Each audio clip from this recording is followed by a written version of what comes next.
সম্পূর্ণ কাল্পনিক, এখানে বাস্তবের সাথে কোনো মিল নেই। আশা করি সবাই বুঝতে পারতেছো। যারা এটাকে এন্টারটেইনমেন্ট হিসেবে নিতে পারবে না তারা প্লিজ স্কিপ করো। আর প্লিজ তোমার ভিডিওটা যদি ভালো লেগে থাকে তাহলে অবশ্যই একটা লাইক কমেন্ট শেয়ার করে যাবা। ওকে গাইস, আর কিছু কথা না বলে চলো ভিডিওটা শুরু করা যাক।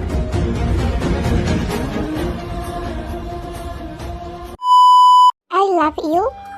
তে ভার্সিটির গেট থেকে বের হতেই আচমকা এমন কথা শুনে হতবাক হলো। বেশি অবাক হলো সামনে থাকা ছেলেটা আর কেউ নয়, প্রফেসর জিওন। তে অপ্রস্তুত গলায় বলল, কি বলছেন এসব?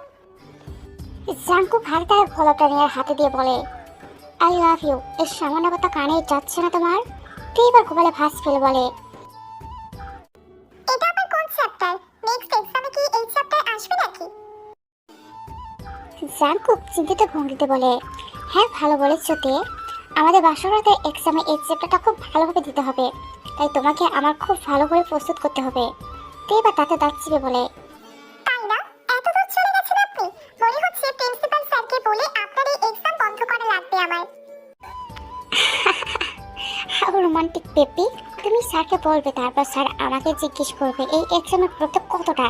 আমি এমন গুরুত্ব দেখাবো স্যার তোর সাথে সাথেই এক্সাম দিতে বলবে। তে অবাক হয়ে জাঙ্কুককে ধাক্কা দিয়ে বলে, আপনার মাথা আসলেই নষ্ট।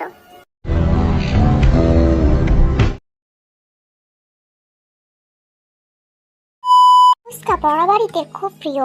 মন ফ্রেশ করতে তেল লেকের পরে আসে ফুচকা খেতে। ফ্রেশ ঝাল দিয়ে তে ফুচকা খাচ্ছে। চোখ মুখ লাল হয়ে আসছে তের, তবুও খাওয়া বন্ধ নেই। তে একবার প্লেট শেষ করে আবার আরেক প্লেট দিতে বলে। মরিচে সাজানো ফুচকাতে মুখের কাছে আনতেই ফুচকাটা অন্য কারো মুখে চলে যায়। তে চোখ তুলে তাকাতেই জাঙ্কুককে দেখতে পেল। তে চোখ বড় করে তাকিয়ে আছে। জাঙ্কুক চোখ কুচকে বন্ধ করে ডানে বামে মাথা ছেঁকে আহত গলায় বলে, উফ, কিভাবে তুমি খাও এতগুলো ছাল? আমার তো মুখ চলে যাচ্ছে। তে বাঁকা হাসি দিয়ে বলে, ছাল খাওয়া সবার সম্ভব না। আপনি তো মিষ্টি খাওয়া লোক, ছাল খাবেন কিভাবে? জাঙ্কুক তে ঠোঁটের দিকে চোখ রেখে হেসে বলে, ঠিক বলেছ, আমি মিষ্টি খেতেই পছন্দ করি। ছাল তুমি খাবে, আর মিষ্টি না হয় আমি খাবো। তে জাঙ্কুকের ইশারাটা বুঝতে পেরে অন্যদিকে ফিরে ব্যস্ত গলায় বলে, এই অসভ্যতা করছেন কেন? বাজে কথা ছাড়া কি অন্য কিছু জানেন না? হ্যাঁ। জাঙ্কুক পিছন থেকে তের কাঁধে মুখ নিয়ে নিচু গলায় বলে, অসভ্যতা কোথায় করলাম শুনি?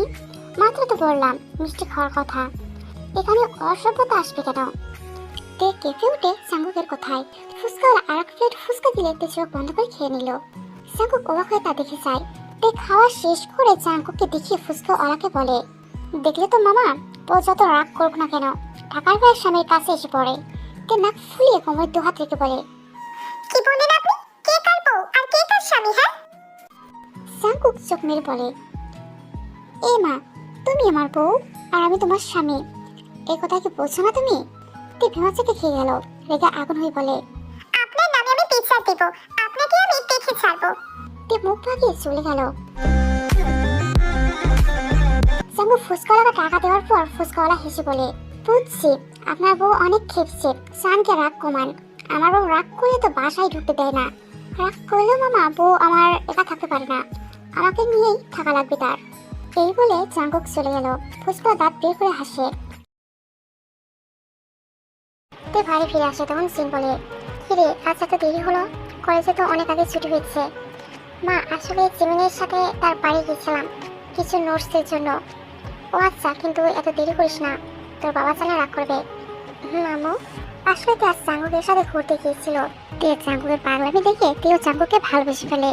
আর জিমিন হলো তের বেস্টি, সব সময় তাকে সাপোর্ট করে। তে জানে জিমিন সামনে নেবে। তে মিথ্যা বলতে পারে না, আটকে চায় বারবার। আজ অনেক সাহস করে বলেছে, তবু তার কেমন লাগছে। নিজের রুমে ঢুকতে জাঙ্কুকের কল আসে। হ্যালো, কি হলো সান? তুমি ঠিক করে বসেছো তো? কিছু কি হয়েছে? জাঙ্কুক, তুমি তো জানো আমি মিথ্যা বলতে পারি না। আজ জিমিনও ছিল না, মা যদি বুঝে যেত তাহলে তো ভালোই হতো, তারপর আমাদের বিয়ে দিয়ে দিত। জাঙ্কুক, মজা করো না প্লিজ। মজা না জান, সত্যি বলছি। আমি তোমার মা বাবার সাথে কথা বলবো। আর যে তোমাকে দূরে থাকতে পারছি না আমি জান। জাঙ্কুক তেল দিয়ে অপারেটরটা ঘুরতে ঘুরতে এসে বলছিল, সত্যি জাঙ্কুক? ইয়েস জান, একদম সত্যি। I love you Jungkook. I love you too জান। তুই ফোন রাখতেই জাঙ্কুক পাশে থাকা কাঁচের গ্লাস ছুঁড়ে মারে আর বাবুলের মতো হাসতে থাকে। I love you baby, I love you. কিছুদিন কেটে যায়। জাঙ্কুক একদিন তার পরিবার নিয়ে তাদের বাড়িতে আসে। মিস্টার আইমও আর না করে না, কারণ জাঙ্কুক অনেক বড় বিজনেসম্যান, অন্যদিকে কলেজের প্রফেসর। সব দিক দিয়ে জাঙ্কুক পারফেক্ট। তার মেয়েকে ভালো রাখবে এটাই ভেবে সে রাজি হয়ে যায়।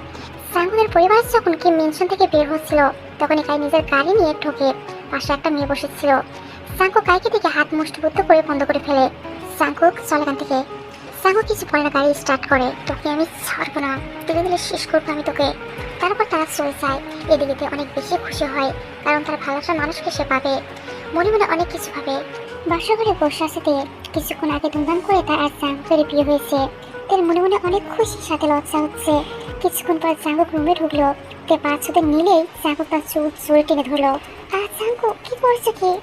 জাঙ্কুকের কাছ থেকে তীব্র মদের গন্ধ আসছিল। তে বুঝতে পারে জাঙ্কুক ড্রিঙ্কস করেছে।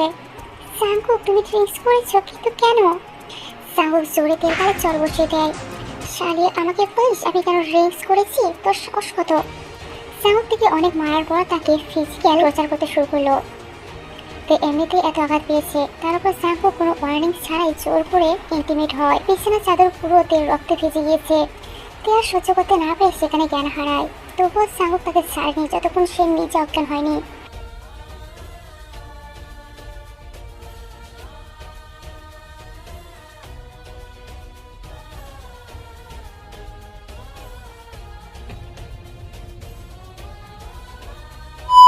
সকালবেলা তের ঘুম ভাঙে। পাশে তাকে জাঙ্কুক দেখতে পায়।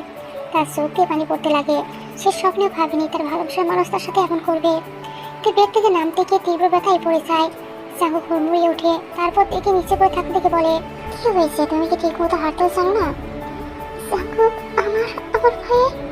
সুভাট উঠো আর যা ফ্রেশ হয়ে আসো, অনেক কাজ আছে আমার। তে সজল চোখে তাকায়। তারপর আস্তে আস্তে ওয়াশরুমে চলে যায়। গায়ে পানি পড়তে শরীর যেন জ্বলে ওঠে কারণ অনেক জায়গা কেটে গিয়েছে। তে জোরে জোরে চিল্লাতে থাকে। জাঙ্কুক এগোতে চায় কিন্তু থেমে যায়। আবার কিছু একটা ভেবে থেমে যায়। আমি এটা কি করতে চাচ্ছিলাম না, এভাবে কমজোর হলে চলবে না। জাঙ্কুক উঠে বের করতে চলে যায়। তার চোখ দিয়ে অশ্রু পড়ছে। সে মনে করতে লাগলো সেই কালো অতীতটিকে। ভাইয়া তুই প্রমিস কর, আমি চাই বলি না কেন তুই আমার কথা রাখবি। বল, সত্যি বলছিস রাখবি তো? বল না কেটি। আমি একজনকে ভালোবাসি। কিন্তু পাখি প্লিজ ভাইয়া তুই না করিস না, তুই প্রমিস করেছিস কিন্তু। ওকে ওকে মানলাম পাগলি একটা। তা কবে ছেলের সাথে পরিচয় করে দিচ্ছিস? ভাইয়া খুব তাড়াতাড়ি তোমাকে দিব। আমার শোনো ভাইয়া, এবার তো দেখছি আমার ছোট্ট বইটারে বিয়ের বন্দোবস্ত করতে হবে। সত্যি ভাইয়া? তখনই দরজা খোলার আওয়াজ আসলো। জাঙ্কুক তাড়াতাড়ি করে চোখ মুছে নিল। জাঙ্কুক ভিতরে এসে বললো, চলো নিচে তাড়াতাড়ি, তোমার অনেক কাজ আছে। দেখে জাঙ্কুকে জোরে ধরে ফুপিয়ে কেটে ওঠে। জাঙ্কুক কি দোষ করেছে রে? বল আমাকে প্লিজ, আমার তোমার বলো না, আমার খুব কষ্ট হচ্ছে। জাঙ্কুক জাঙ্কুকের চুলের মুড়ি টেনে ধরে। ঠিক এইভাবে আমি দেখতে চাই তোকে। এটা সবে শুরু, দেখ তোর সাথে কি কি হয়। কিন্তু কেন জাঙ্কুক? তুমি তোমাকে ভালোবাসতে। ভালোবাসা? ভালোবাসা মাই ফুট। ওইসব শুধু একটা নাটক ছিল তোকে নিজের ফাঁদে আনার। মানে ওইসব শুধু একটা নাটক ছিল? কিন্তু কেন জাঙ্কুক? তোর এত প্রশ্নের উত্তর দেওয়ার জন্য আমি বসে নেই, চল আমার সাথে বলে হাত টেনে নিয়ে যেতে লাগলো। মা মা। হ্যাঁ বাবা বল। আজ থেকে সব মেয়েদের ছুটি দিয়ে দাও। আজ থেকে সব কাজ তে করবে। কি বলছিস? এত বড় বাড়ি ওই একা কি করে করবে? কি করে করবে মানে? ওকে করতেই হবে। জাঙ্কুক তে কোনোদিনও কোনো কাজ করেনি। ঘরে সে একদম প্রিন্সেসের মতো থাকতো। কি হলো দাঁড়িয়ে দাঁড়িয়ে আমার মুখ দেখছিস কেন? যা পুরো ঘর পরিষ্কার কর, একটু ময়লা যেন না থাকে। তাড়াতাড়ি শুরু কর যা। তাই কিছু বলে না, প্রায় 2 ঘন্টা লেগে যায় পরিষ্কার করতে। কারণ জাঙ্কুকের বাড়ি অনেক বড় ছিল। 10টা চাকর মিলে সব কাজ করতো, সেখানে তে একা করছে। রাতে মারার নির্যাতনের ফলে তের শরীর এমনই দুর্বল ছিল, তার উপর কিছু খাটেনি। তার মাথা ভ্রমণ করছে এখন। কি হলো? এখনো কত কাজ আছে। যা গিয়ে রান্না কর। জাঙ্কুক কিন্তু আমি তো রান্না পারি না। তখনই জাঙ্কুক জোরে চর বসে দিল দেখে তের মাথা এমনিতে ঘুরছিল। এবার তে নিজেকে সামলাতে না পারে জ্ঞান হারিয়ে নিচে পড়ে গেল। জাঙ্কুক তাড়াতাড়ি থেকে কোলে নিয়ে সোফায় শুয়ে দিল। তারপর ডাক্তারকে কল করে আসতে বলল। কিছুক্ষণ পর, দেখুন মিস্টার জেকে, মিসেস জিওন খুবই দুর্বল মানসিকভাবে এবং শারীরিকভাবে। তিনি খুব কষ্ট পেয়েছে। আপনারা খেয়াল রাখবেন আর রেস্ট নিতে দেবেন আপাতত বলে ডাক্তার চলে যায়। ডাক্তার চলে যাওয়ার পর লিভিং রুমে এক পিনপি নীরবতা নেমে এলো। রোজ সোফার পাশে এসে দাঁড়ালেন। তার চোখে কিছুটা অপরাধবোধ। জাঙ্কুকের দিকে তাকিয়ে তিনি মৃদু স্বরে বললেন, দেখ বাবা জাঙ্কুক, মেয়েটা তো কোনো দোষ করেনি বল। সাঙ্গু কোনো উত্তর দিল না। তার জ্বর শক্ত হয়ে উঠলো। সবাই অচেতন হয়ে পড়ে থাকা তের প্রকাশের মুখের দিকে তাকিয়ে তার বুকের ভেতরটা এক মুহূর্তের জন্য কেঁপে উঠছিল। কিন্তু তখনই তার চোখের সামনে ভেসে উঠল বোন লিসার নিথর দেহটা। কায়ের দেওয়া সেই মানসিক যন্ত্রণায় লিসা আত্মহত্যা করেছিল। সাঙ্গুকের হাত দুটো আবার মুষ্টিবদ্ধ হয়ে গেল। না, আমি দুর্বল হতে পারি না। কায়ের পাপের শাস্তি এই টিম পরিবারকেই পেতে হবে। বিকেলের দিকে তের জ্ঞান ফিরল। চোখ মেলতে সে নিজেকে তাদের বিশাল বেডরুমে আবিষ্কার করলো। সারা শরীর ব্যথায় অবশ হয়ে আছে। তা থেকে বেশি তীব্র ব্যথা হচ্ছে তার মনে। যে জাঙ্গুককে সে নিজের জীবনের চেয়েও বেশি ভালোবেসেছিল, সেই মানুষটা এত নিষ্ঠুর কি করে হতে পারে। ঠিক তখনই রুমে ঢুকলো জাঙ্গুক, তার হাতে একটা সুপের বাটি। কোনো এক্সপ্রেশন ছাড়াই একদম ঠান্ডা করে এসে পড়লো। ওটা এটা খেয়ে নাও, নাটক করার প্রয়োজন নেই। শরীর ঠিক না হলে আমার কাজের ক্ষতি হবে। তে ছলছে চোখে জাঙ্গুকের দিকে তাকালো। উঠে বসা শক্তিটুকু তার শরীরে ছিল না। আস্তে আস্তে সে বলল, জাঙ্গুক, আমার ভাই যদি কোনো অন্যায় করে থাকে তবে তার শাস্তি তুমি তাকে দিলে না কেন? আমার ভালোবাসা কি এতটাই সস্তা ছিল সেটাকে তুমি সেফ একটা প্রতিশোধের অস্ত্র বানালে? জাঙ্গুক সুপের বাড়িটা টেবিলের উপর জোরে আসার মেরে রাখলো। তের একদম কাছে এসে তার থুতনিটা চেপে ধরে বলল, হ্যাঁ সস্তা ছিল। তোর ভাই আবার বোনকে তিলে তিলে শেষ করেছে, আর আমি তোকে চোখের সামনে শেষ হতে দেখবো।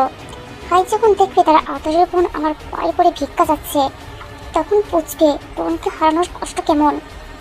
তে নিজের চোখের জল ধরে রাখতে পারলো না। জাঙ্গুকের হিংস্র রূপ দেখে সে আর সহ্য করতে পারছিল না। জাঙ্গুক ঘর থেকে বেরিয়ে যাওয়াকে বলে গেল, কাল থেকে আবার সব কাজ শুরু করবে, কোনো নাটক আমি শুনবো না।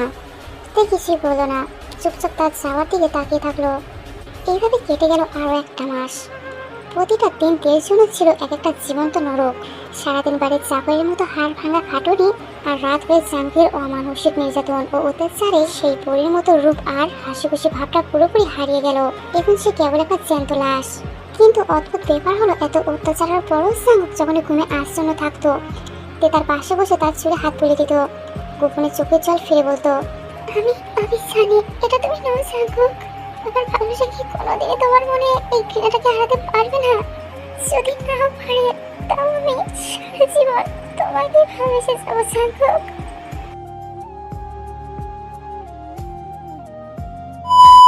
জাঙ্গুক ছাদে বসে মদ খাচ্ছিল।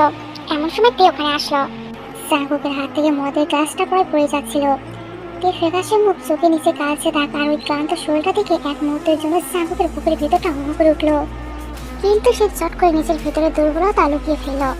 মদের ঘরে দেওয়ালটা ধরে নিজেদের সামনে নিয়ে সে এক কুৎসিত ও বসের হাসি হাসলো। আবার আমার পায়ে পড়ে মার খাওয়া শখ শিখেছে? কেন এসেছি সেখানে? সে কোনো কথা বললো না। সে শান্ত পায়ে জাঙ্গুকের ড্রয়িং রুমে ঢুকে পড়লো। জাঙ্গুক দরজাটা বন্ধ করে তের সামনে এসে তার হাতটা জোরে চেপে ধরলো। ও তোরের অপেক্ষা করছি তে আলাদা করে জাঙ্গুকের হাত থেকে নিজের হাতটা ছাড়িয়ে নিল।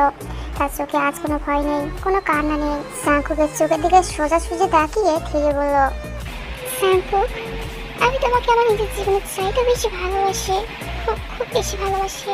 তের চোখের কোণ দিয়ে এক ফোঁটা জল গড়িয়ে পড়লো। সে জাঙ্গুকের একদম কাছাকাছি গিয়ে দাঁড়ালো। তারপর পর মমতা নিজের হাতটা জাঙ্গুকের ভেজা গালে রাখলো। জাঙ্গুকের স্পর্শে শিউরে উঠলো, কিন্তু থেকে সরিয়ে দেওয়ার শক্তি যেন সে হারিয়ে ফেললো। তো একটা দীর্ঘশ্বাস ফেলে জাঙ্গুকের পরা সে নক করা লাভ রেডিয়েন্টটা হাতে ছিল। তারপর জাঙ্গুকের চোখের দিকে তাকিয়ে বলল, আজ তুমি সেই পেডেন্টটা পরে রয়েছ, কিন্তু আজ আমি তোমাকে মুক্তি দিতে এসেছি জাঙ্গুক। জাঙ্গুকের কিছু বোঝার আগে তো চাবি বের করে পেডেন্টটা খুলে নিল আর জাঙ্গুকের হাত ধরে নিয়ে যেতে লাগলো ছাদের দিকে। ছাদে পৌঁছে তে বলতে লাগলো, জাঙ্গুক, জানো যেমন প্রতিটি মেয়ের স্বপ্ন দেখে তার সংসার নিয়ে, তার ভালোবাসার মানুষকে নিয়ে, তেমন আমিও দেখেছিলাম তোমাকে নিয়ে ঘর সাজিয়েছিলাম, কিন্তু হয়তো আমার ভাগ্য এসব ছিল না। তে কথা বলতে বলতে ছাদের একদম কিনারায় চলে আসলো। আমার ভালোবাসার মানুষ আমাকে ভালোবাসে না, হয়তো কোনোদিনও ভালোবাসতেও পারবে না। তে নিজেই কেটে হাত রেখে বলল, এই বাচ্চাটা তোমার জাঙ্গুক, আমাদের বাচ্চা, কিন্তু কিভাবে আমি ওকে এক অবহেলিত প্রতিশোধের আলিঙ্গনে বড় করবো জাঙ্গুক? আর যেখানে ভালোবাসাটাই নেই সেখানে আমি চাই না আমার বাচ্চা দুঃখে মরুক। তের মুখে বাচ্চা কতটা ছুটে জাঙ্গুক এগিয়ে আসতে চাই, এতে তাকে থামিয়ে দিল। এগিয়ে আসবে না জাঙ্গুক, নাহলে আমি পুরো কথা ঘোরার আগে লাফ দিব। তের কথায় জাঙ্গুকের বুক মুচড়ে উঠলো। সে আর এখনো সাহস করলো না।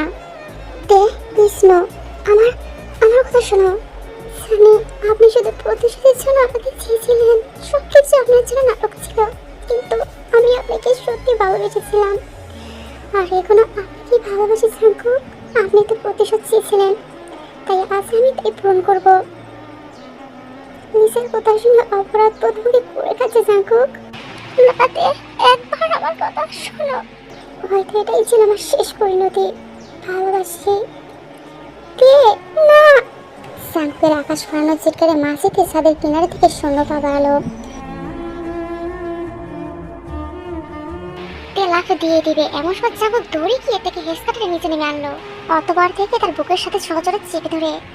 আমি তোমাকে ছাড়া বাঁচতে পারবো না কে, তুমি কি না এই জীবন জাঙ্কুক যে নিঃস্বতে, সেটা কি তুমি বুঝতে পারো না? হ্যাঁ জান, তুমি আমার বেঁচে থাকার সামান্য কারণ, আমার পুরো পৃথিবী তুমি। আমি ভেবেছিলাম তুমি আমাকে ভালোবাসো না, তার জন্য দূরে আছো, কিন্তু তুমি এটা জাঙ্কুক, আমি তোমাকে নিজের করে পেতে চাই, আমি তোমার হতে চাই জাঙ্কুক।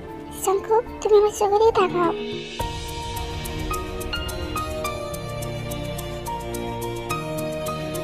আমি আমার জীবন তোমার নামে করে দিয়েছি জাঙ্কুক, মাই কিউটি বেবি স্যার। আমি কথা দিলাম তোমাকে আমি সারা জীবন খুশি রাখবো, আর আমরা এইভাবে একে অপরকে সারা জীবন ভালোবাসবো।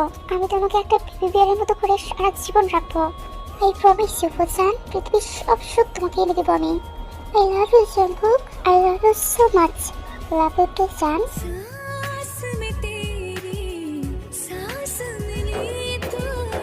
জাঙ্কুক থেকে টেনে বিছানায় নিয়ে আসে। তে অপ্রস্তুত হয়ে জাঙ্কুকের শার্টের কলার চেপে ধরে। জাঙ্কুক নেশা করার চোখে দেখে দেখে যাচ্ছে।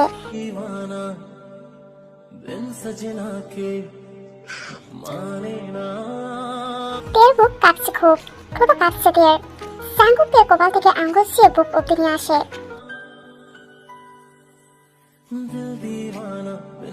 তে চোখ বন্ধ করে নিল। জাঙ্কুক এক এক করে নিজের শার্টের বোতাম খুলে নিল।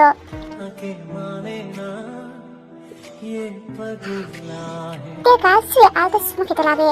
তে আবেশে হারিয়ে যায় জাঙ্কুকের স্পর্শে।